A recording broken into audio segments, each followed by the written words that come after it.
Hey everybody, John from Bash coming at you with another Choosing Beggar Reddit video. In our first story, our Choosing Beggar is offered a free piano and a premium subscription to use, but that just isn't quite enough for this Choosing Beggar. Let's jump right in.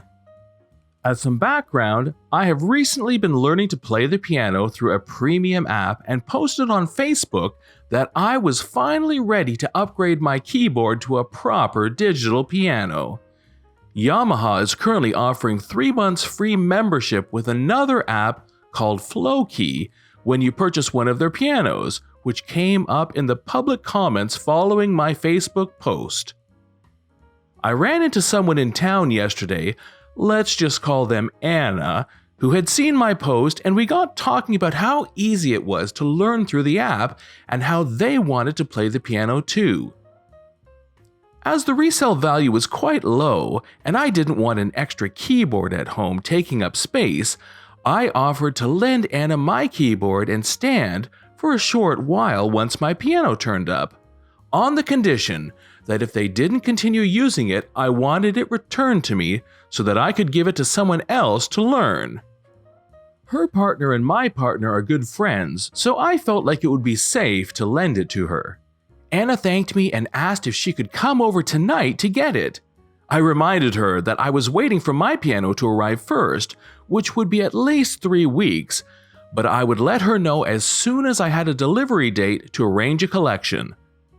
"But I'm really excited to get started," said Anna. "Is there any chance I could have it now, and you could just go 3 weeks without it?" "No," I said, quite annoyed. "Oh, okay.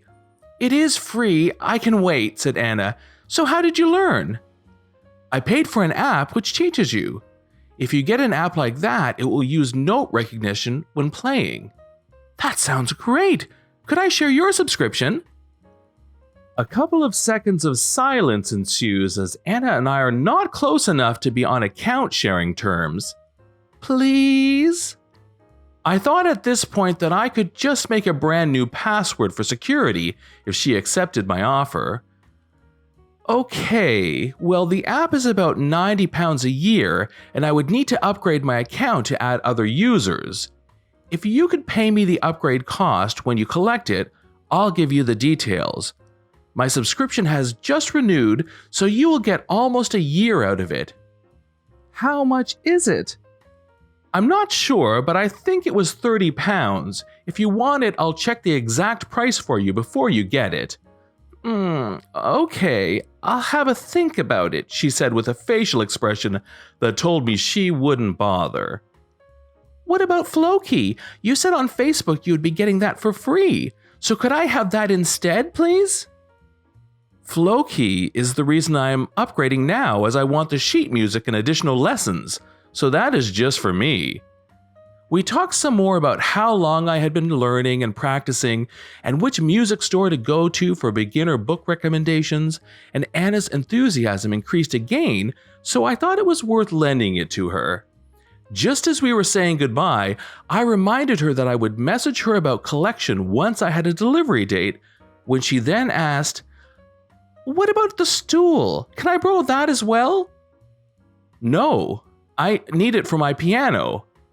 "What would I sit on then?" "A chair?" "And I really can't borrow it now?"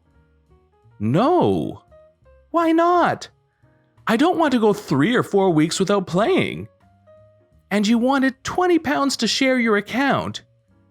"It is about £30 to add new users." "That seems expensive for an app."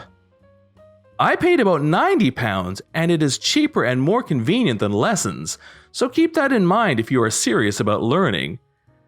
"I would prefer it if I didn't have to pay," she said far too hopefully. "Well, I'm not paying extra for you to share my subscription after I'm lending you my keyboard for free as well." With that, we said our final goodbyes, and I decided not to message her after all, as she had been so cheeky. Story 2 shows us a choosing beggar who asks his friend to go buy a bottle of booze for $5, despite being told it wasn't enough. Well, you get what you pay for. My friend from high school, who my friends and I don't talk to any longer, is the choosing beggar in this story.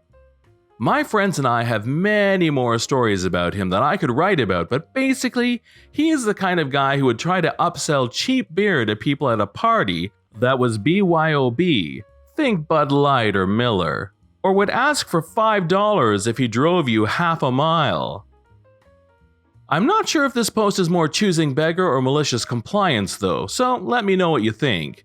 The story itself is pretty short, but super satisfying in my memory.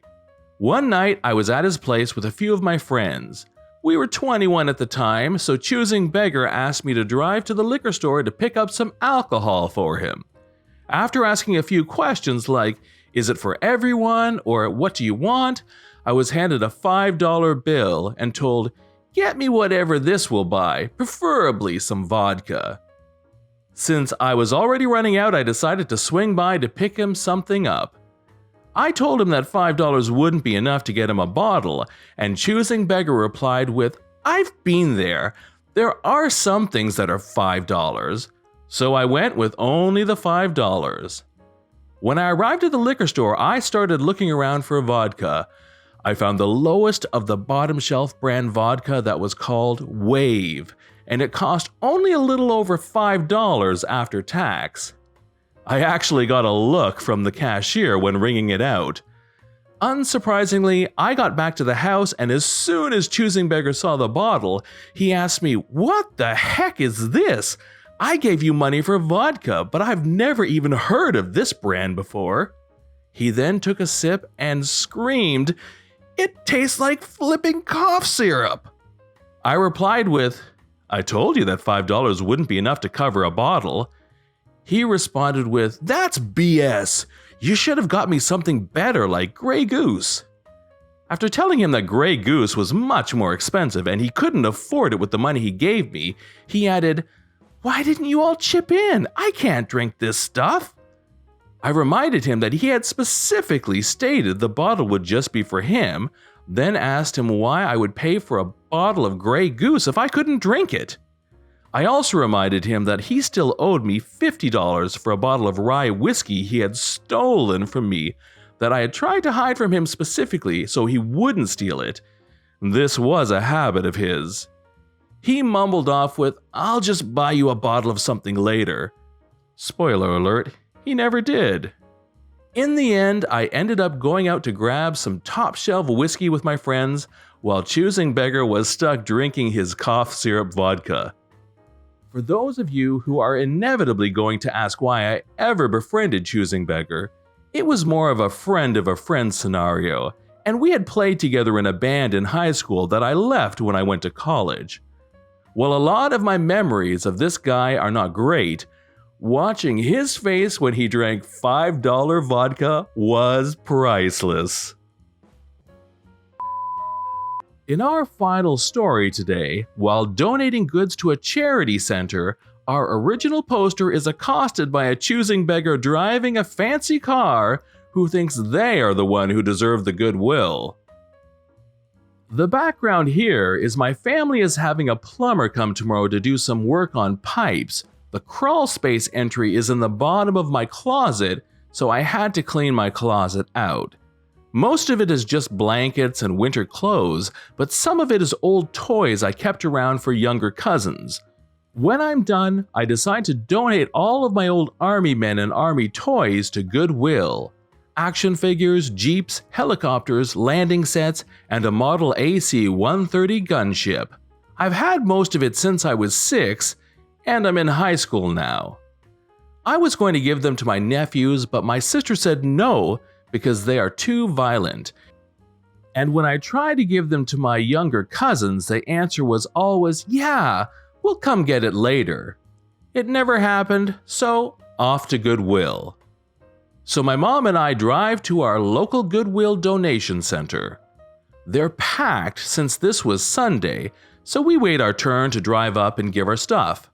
We first unloaded our old clothes and smaller things, then I start getting my old army toys out. I walk up and help take them inside, then all of a sudden this new Cadillac pulls up in the wrong direction. This was a posted one-way drive and asks me what I was doing. Are you donating that plane? Yes. I want it for my grandkids. Oh, sorry. Well, what? Go get it. Sorry, I just donated it. I'll give you $5 for it. No, it's donated. $10, my grandson needs it. Sorry, it's donated. I want it now, young man. Go get it. I'll give you $20 for it now. No, it's donated. If you want one so bad, go buy one. You can afford it. How dare you? I'm not going to pay full price when you could just give it to me for free, since that's what you're doing here. What a shame. How long before they will have it out front? I was pretty annoyed and pissed. Lady, I'm donating it so a kid can enjoy it since I don't need it anymore. I don't care who that is, but I hope it's anyone but your grandson, since if he acts anything like you, he doesn't deserve it. Now leave me alone. Choosing Beggar is stunned and angrily drives off, thankfully. The Goodwill donation man comes up to me to give me my receipt and tells me thank you, since apparently she does that often and she isn't the only one, and it pisses everyone off. Moral: if the thing is going to a donation center, it's not for sale. This has been John from /bash. Thanks for watching. If you've enjoyed the video and want to see more of them, then please hit the subscribe button. We'd love for you to drop a like and share it with your friends, and we will see you in the next one.